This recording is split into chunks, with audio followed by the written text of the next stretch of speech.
Toyota and their luxury division Lexus are more than committed to hybrid technology. In fact, a few years ago, they made a comment at an auto show that they want to have a hybrid version of every model by the end of this decade. Well, here's an example of that. Even though the ES has been around since 1989, this is the first Lexus ES hybrid known as the ES 300H. The best way to look at this vehicle is that it's the entry-level hybrid sedan into the Lexus brand.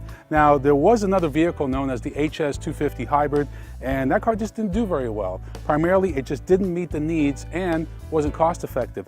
This vehicle does. Now, this system is not really new to Toyota because it's the same exact system you'll find in the tried and true Toyota Camry Hybrid.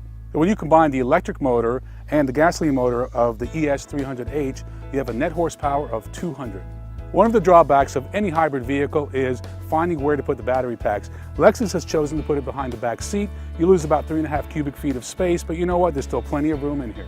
Hybrids are all about fuel economy, and the Lexus ES 300H is rated at 40 miles per gallon in the city and 39 on the highway. If the 5th generation Lexus ES 350 had any criticisms, it was its rather bland interior. There was quite a bit of pressure for Lexus to raise its game with the all-new ES, and they did. The much-dated center stack has been redesigned with a more modern, fresh look. Climate control buttons are more recessed and sleeker. Air vents have been reworked to flow with the rest of the interior.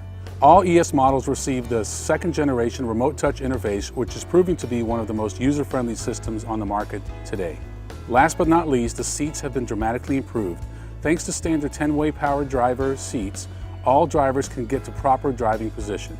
And just as significant, new materials make the seats more supportive on long drives as well as around town jaunts.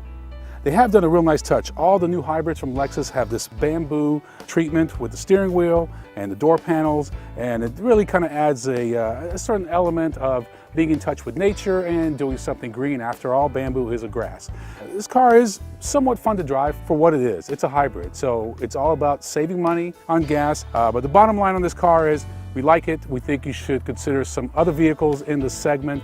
For example, the Buick LaCrosse with e-assist, which gets quite as good fuel economy, but will cost you a lot less money.